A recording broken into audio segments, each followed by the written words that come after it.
Okay, అందరికీ good morning. Welcome to T nine news, welcome to morning news. నేను మీ Vishnu.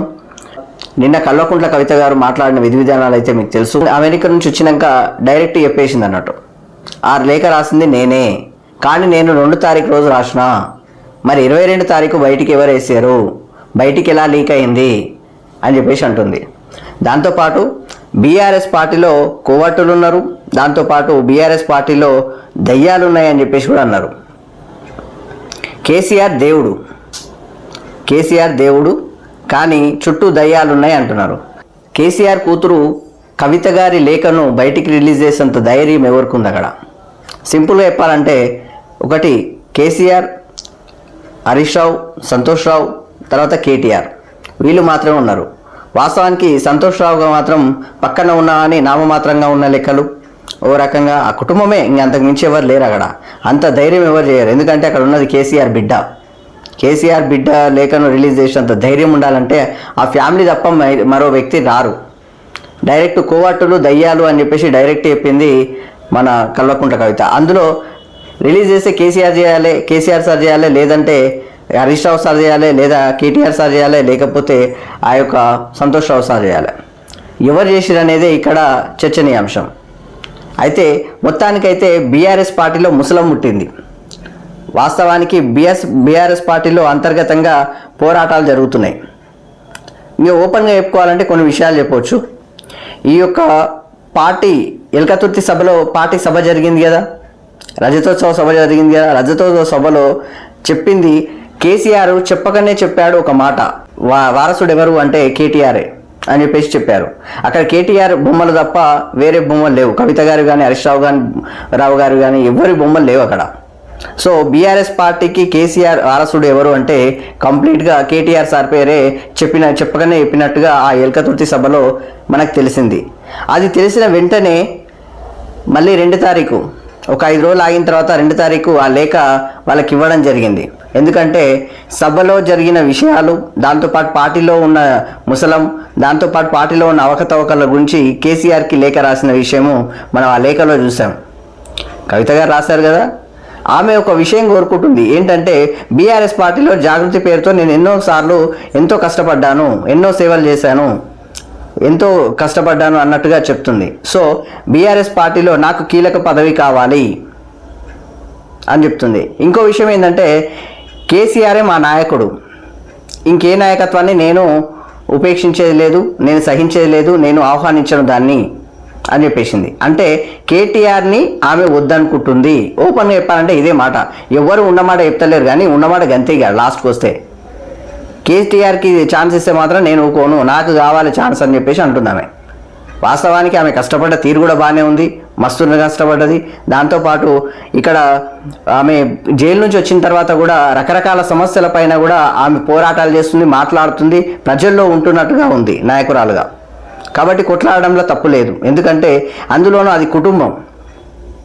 So దాని గురించి ఇక్కడ బీఆర్ఎస్ పార్టీ వాళ్ళు ఒక రకంగా మాట్లాడుతున్నారు, ఇవన్నీ ఏం లేవు అని చెప్పేసి. ఇంకో విషయం ఏంటంటే అక్కడ ఈ యొక్క ఎయిర్పోర్టులో జరిగిన విషయం అందరికీ తెలిసిన విషయమే. ఎయిర్పోర్టులో జరిగింది ఏంటంటే బీఆర్ఎస్ వాళ్ళు రాలేదు. అక్కడ ఫ్లెక్సీలు కానీ, అక్కడ ఉన్న ప్లకార్డులు కానీ ఏవి పట్టుకున్నా అని అక్కడ ఉన్న విషయం ఏంటంటే జాగ్రత్తగా వినాల్సిన అవసరం ఉంది. ఓన్లీ ఈ యొక్క జాగృతికి వాళ్ళకి సంబంధించిన వాళ్ళే వచ్చారు, బీఆర్ఎస్ నాయకులు రాలేదు. అక్కడ కేటీఆర్ ఫోటోలు లేవు, కేసీఆర్ ఫోటోలు లేవు, హరీష్ రావు ఫోటోలు లేవు. ఓన్లీ సీఎం అని నినాదాలు చేశారు, కవితక్క సీఎం అని చెప్పేసి నినాదాలు చేశారు. కానీ నిన్న ఎట్టకేలకు ఆ యొక్క లేఖ రాసింది మాత్రం నేనే అని చెప్పేసి డైరెక్ట్ బరాబర్ చెప్పింది. కానీ ఆ లేఖను బయటికి రిలీజ్ చేసింది ఎవరని చెప్పేసి ఎట్టకేలకు బయట మాట్లాడింది కవితక్క. సో కవితక్క మాటలు మొత్తానికి రాజకీయ చర్చలో చాలా కీలకంగా అనిపించింది. తెలంగాణ రాజకీయాల్లో కీలక చర్చ ఇది. సో ఆ విధంగా జరుగుతుంది. సో ఇది మొత్తానికి బీఆర్ఎస్ పార్టీ ఈ యొక్క కేసీఆర్ సార్ దీన్ని ఏ విధంగా తీసుకోబోతున్నారు, ఇది ప్రచారం దృష్ట్యా తీసుకోబోతున్నారా, లేకపోతే ఈ యొక్క తన పార్టీలో ఉన్నది, దాంతోపాటు తన కుటుంబంలో ఉన్న వ్యవహార శైలి ఏ విధంగా ముందరకు పోతుంది అని చెప్పేసి ఈ లెక్క. దాంతోపాటు మరో షర్మిల అని చెప్పేసి మాత్రము మన రఘునందన్ సార్ చెప్తున్నారు. బీజేపీ పార్టీకి సంబంధించి రఘునందన్ సార్ చెప్తున్నారు. అసలు ఏమంటారు తండ్రి కూతుర్లకు సంబంధించిన ఇష్యూ అసలు అందులో మ్యాటరే లేదు అని చెప్పేసి మొత్తానికి మన కిషన్ రెడ్డి సార్ చెప్తున్నారు. సో దాంతో పాటు బీజేపీ బీఆర్ఎస్ ఒకటే కలుస్తున్నాయంట చూడని చెప్పేసి పొన్నం ప్రభాకర్ సార్ దీనికి సమాధానాలు చెప్పాలని చెప్పేసి పొన్నం సార్ కూడా చెప్తున్నారు. కేసీఆర్ సమాధానాలు చెప్పాలని. ఇందులో మాత్రం కేటీఆర్ సార్ కానీ, హరీష్ రావు సార్ కానీ, లేకపోతే కేసీఆర్ సార్ కానీ, మన సంతోష్ రావు సార్ కానీ, బీఆర్ఎస్ పార్టీకి సంబంధించిన నాయకులు ఎవ్వరూ మాట్లాడలేదు. నిన్న శ్రవణ్ సార్ ఒక మాట మాట్లాడిండు. అందులో ఎవరో లెటర్ రాసిన పెద్ద ఏముందా, అది ఓ రకంగా నేనైతే ఈ యొక్క రేవంత్ రెడ్డి సృష్టించిన లేఖ, కాంగ్రెస్ పార్టీ సృష్టించిన లేఖ అనుకుంటున్నా అని చెప్పేసి ఆయన శ్రవణ్ కుమార్ సార్ చెప్తున్నాడు. మన ఎమ్మెల్సీ శ్రవణ్ కుమార్ సార్ ఉన్నాడు కదా, ఆయన చెప్తున్నాడు. సో మొత్తానికి మాత్రము రాజకీయాల్లో కీలకంగా మారింది తెలంగాణ రాజకీయాల్లో కవిత గారి లేఖ, ఈ చర్చ. సో ఇది మొత్తానికైతే ఒక్కొక్కరు ఒక్కొక్క విధంగా మాట్లాడినన్నట. కానీ ఇది ఎట్లా ముందరకు పోతా అనేది చూడాలి. ఎందుకంటే ఇప్పుడు స్థానిక ఎన్నికలు ఉన్నాయి. స్థానిక ఎన్నికల్లో ఏ విధంగా ముందరకు పోతుంది ఈ బీఆర్ఎస్ పార్టీ, అది కూడా చూడాల్సిన అవసరం ఉంది. కానీ కల్వకుంట్ల కవిత ఇక్కడ మేజర్ టాపిక్గా మారింది ఈ యొక్క తెలంగాణ రాజకీయాల్లో ప్రస్తుత చర్చ. శంషాబాద్ విమానాశ్రయం వద్ద మీడియాతో మాట్లాడుతున్న కవిత అని చెప్పేసి ఇక్కడ చూడొచ్చు. దేవుడి చుట్టూ దయ్యాలు, పార్టీలో నాపై అంతర్గత కుట్రలు చేసే ఆ దయ్యాలే నా లేఖను లీక్ చేశాయి అని చెప్పేసి చెప్తున్నారు. ఎవరు చేసిరు అనేది ఇక్కడ మాట. ఆ పార్టీల కుట్రలు చేసేటంత, అది కూడా కవిత గారి మీద, కేసీఆర్ బిడ్డ మీద కుట్రలు ఎవరు చేస్తారు? వాళ్ళ ఫ్యామిలీ తప్ప. ఓపెన్గా మాట్లాడుకోవాలంటే ఇది కథ. అంత ధైర్యం ఎవరుకుంటుంది మాట. కేసీఆర్ సార్ అంటే మామూలు మనిషి ఏం కాదు కదా. ఈజ్ ఎక్స్ సీఎం, అందులోనూ ఒక రాజకీయంలో చాలా ఉన్నత స్థాయి విలువలు ఉన్న వ్యక్తి. మరి అలాంటి కేసీఆర్ బిడ్డకే లేకనే అట్లా రిలీజ్ చేసినంత దమ్ము ఆడ కేసీఆర్ ఫ్యామిలీకి తప్ప ఎవ్వరికి ఉండదు. ఓపెన్గా మాట్లాడుకోవచ్చు. ఇక ఓపెన్గా మాట్లాడంటే చేసే కేటీఆర్ సారే వేయాలి. ఇక ఉన్నమాట గంతే ఆడ ఓపెన్గా చెప్పాల్సిన విషయం. తప్పేముంది చెప్తే? కేసీఆర్ దేవుడు, ఆయనే మా నాయకుడు. నాన్న లేఖ వెనుక నా వ్యక్తిగత ఎజెండా లేదు, రాసింది నేనే. తరచూ ఫీడ్బ్యాక్ ఇస్తుంటా. పార్టీలో అన్ని స్థాయిల వారు అనుకుంటున్న విషయాలే నేను ఆ లేఖలో ప్రస్తావించాను. నా లేఖే బయటపడితే ఇతరుల పరిస్థితి ఏంటి? లోపాలపై చర్చించాలి, కోవట్టుని తప్పించాలి. అప్పుడే పార్టీ 10 కాల పాటు చల్లగా ఉంటుంది. అమెరికా నుంచి తిరిగి వచ్చిన కవిత వ్యాఖ్యలు, ఆమె చెప్పిన దయ్యాలెవరు? దాంతోపాటు విస్తృత స్థాయి చర్చ దాని గురించి. సో దాంతోపాటు జాగృతే, బీఆర్ఎస్ శ్రేణులు రాలే అని చెప్పేసి శంషాబాద్ ఎయిర్పోర్ట్లో కవితకు తెలంగాణ జాగృతి ఘన స్వాగత బ్యానర్లన్నీ నీలిరంగులోనే కనిపించని గులాబీ జెండాలు, బ్యానర్లలో కనిపించని బీఆర్ఎస్ పేరు, కేసీఆర్, కేటీఆర్, హరీష్ ఫోటోలు. దాంతోపాటు భారీగా తరలివచ్చిన అభిమానులు కవితక్క సీఎం అంటూ నినాదాలు. ఇక్కడ నీలిరంగులోనే ఈ యొక్క స్వాగత బ్యానర్లన్నీ ఎందుకున్నాయంటే ఈ యొక్క కల్వకుంట్ల కవిత గారు కూడా ఈ యొక్క బీసీలను ఉద్దేశించి కొత్త పార్టీ పెట్టబోతున్నారని చెప్పేసి, బీసీలకు ప్రధానంగా ఒక మంచి విలువనిచ్చే లెవెల్లో తీసుకెళ్తున్నట్టుగా టీబీఆర్ఎస్ అని చెప్పేసి, తెలంగాణ బహుజన రాష్ట్ర సమితి అని చెప్పేసి ఒక పేరు పెట్టబోతున్నారని చెప్పేసి కూడా ఇక్కడ కొన్ని మీడియా వార్తలు చెప్పినాయి. సో దాంతోపాటు కొంతమంది చెప్తున్న విశ్లేషకులు చెప్తున్న మాటలు అన్నట్టు. కొంతమంది మాత్రమే నిపుణులు, విశ్లేషకులు ఈ విధంగా పార్టీ పెట్టబోతుంది, అందుకే బీసీలకు ప్రధాన పాత్ర ఇస్తున్నట్టుగా, దాని మీద ఒక లెక్క మీద ఈ యొక్క పార్టీ పెడుతున్నట్టుగా అని అన్నారు. కానీ దాని గురించి మాత్రం కవిత గారు ఏం మాట్లాడలేదు. సో ఈరోజు కేసీఆర్ని కలుస్తారంట. కేసీఆర్ సార్ని కలిస్తే ఏం వెళ్తుందో బయటికి చూడాలి మరి. సో దాని మీద ప్రెస్ మీట్ అనేది మళ్ళీ ఒకసారి పెడతారు కదా, ఆ లెక్క. సో దాంతోపాటు ఇక్కడ నిజంగా సామాజిక తెలంగాణ లక్ష్యంగా పనిచేస్తున్న మన గౌరవ ఎమ్మెల్సీ శ్రీ కల్వకుంట్ల కవితక్క గారికి సుస్వాగతం అని చెప్పేసి ఇక్కడ ప్లకార్డ్ చూడొచ్చు. మొత్తానికి ఇక్కడ బీఆర్ఎస్కు సంబంధించిన ఫోటోలు లేవు, గులాబీ జెండాలు లేవు. దాంతోపాటు ఈ యొక్క కేసీఆర్ సార్ ఫోటో కానీ, హరీష్ రావు సార్ ఫోటో కానీ, లేకపోతే కేటీఆర్ సార్ ఫోటో కానీ ఎవరివి లేవన్నట్టు. సో బీఆర్ఎస్ వాళ్ళు ఎవరు రాలేదన్నట్టు, ఓన్లీ జాగృతి వాళ్ళే వచ్చారు. సో ఈ విధంగా ఉంది కథ నిన్న మొత్తం. సో దాంతోపాటు ముందుంది ముసలం అని చెప్పేసి బీఆర్ఎస్లో కవిత కలకలం, పార్టీలో లుకలుకలు బహిర్గతం. దాంతోపాటు బీఆర్ఎస్ చుట్టూ దయ్యాలెవరు, దాంతోపాటు కవిత లేక ఎక్కడికి దారి తీస్తుంది, ధిక్కారాన్ని కేసీఆర్ సహిస్తారా, కూతురి ప్రశ్నించడంపై ఆందోళన, అసమ్మతి గలం వినిపించిన నేతలకును బయటకు పంపించిన చరిత్ర. దాంతోపాటు కాంగ్రెస్పై వ్యతిరేకత పెంచనున్న జోష్ ఆవిరి. సో కవిత కొత్త పార్టీ పెడతారన్న ప్రచారం అని చెప్పేసి ఇక్కడ వార్త.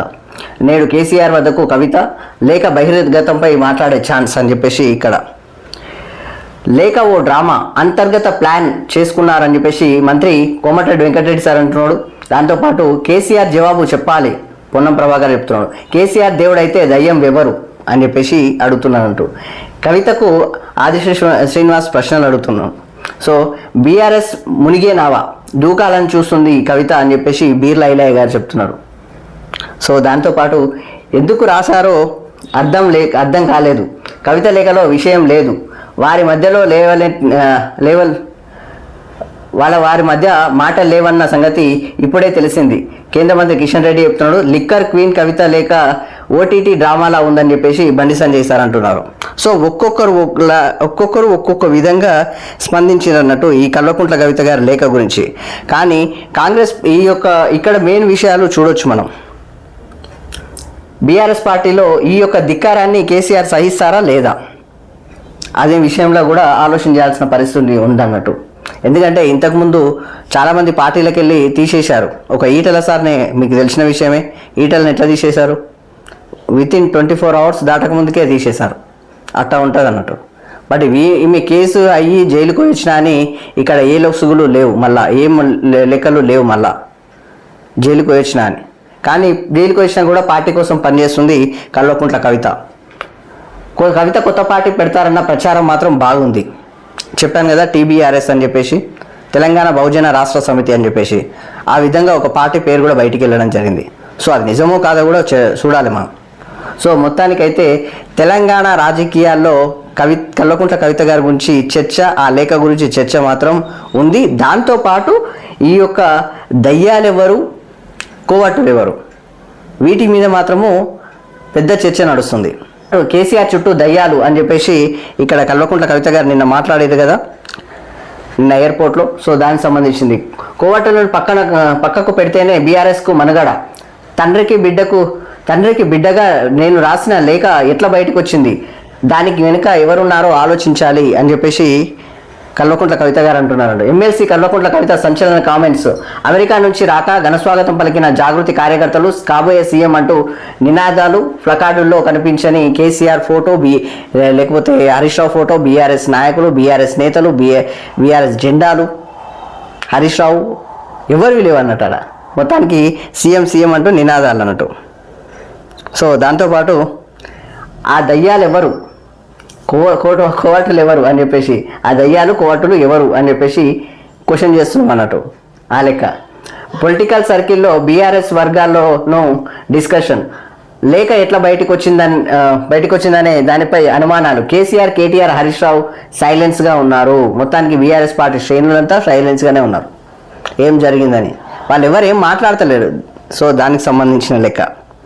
సో ఇది కల్వకుంట్ల కవిత గారిది. మొత్తానికి తెలంగాణ రాజకీయాల్లో మాత్రం కవిత గారిది సంచలనం అన్నట్టు. ఇది ఎయిర్పోర్ట్లో కవితకు స్వాగతం పలుకుతున్న జాగృతి నేతలు.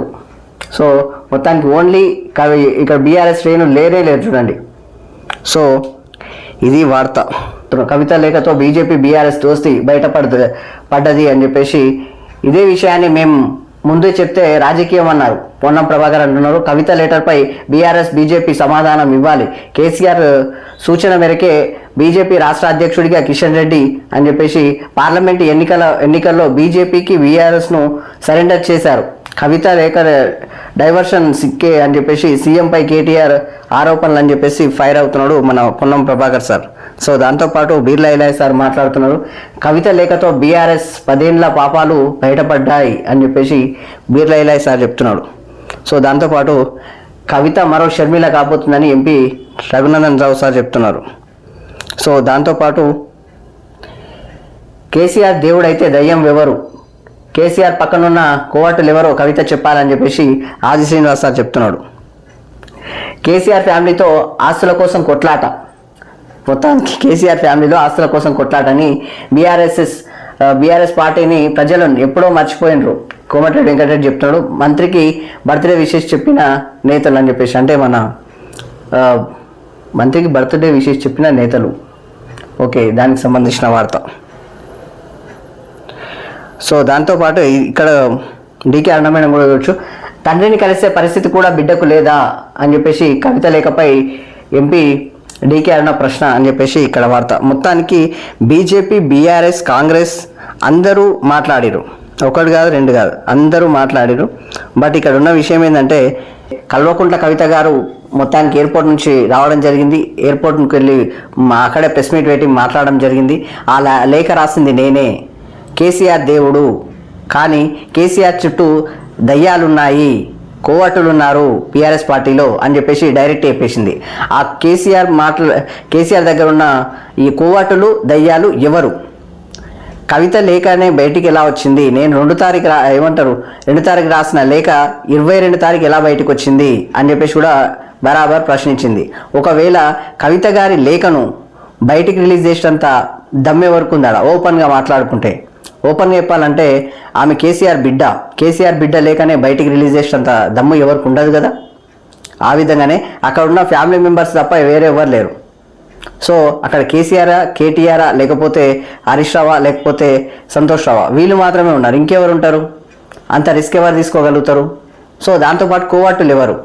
అసలు ఆమె ఈ మరో విషయం మాట్లాడింది. ఉన్న మాట ఏంటంటే, కేసీఆరే మా నాయకుడు అని చెప్పేసి బరాబర్ చెప్తుంది అన్నట్టు. కేసీఆర్ నాయకుడు, ఆయనైతేనే మేము పనిచేస్తామన్నట్టుగా ఉంది ఆడ.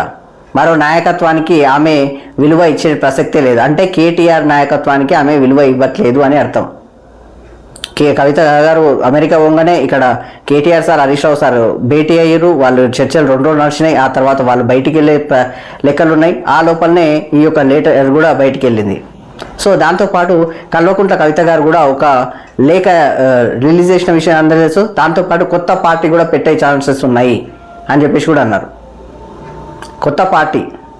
కొత్త పార్టీ పేరు కూడా టీబీఆర్ఎస్ అని చెప్పేసి కూడా అన్నారు. తెలంగాణ బహుజన రాష్ట్ర సమితి అని కూడా ఒక పేరు కూడా ప్రస్తావనలో ఉంది. సో అది నిజమా కాదా కూడా చూడాలి.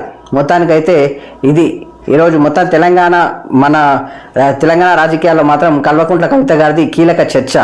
కానీ కాంగ్రెస్ పార్టీ, బీజేపీ పార్టీ మాట్లాడుతున్న విధానం అంటే మొత్తానికి అక్కడ బీఆర్ఎస్ పార్టీలో మాత్రం కుమ్మలాట ఉంది.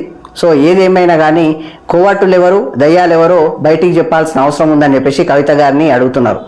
సో ఇది జరుగుతుంది.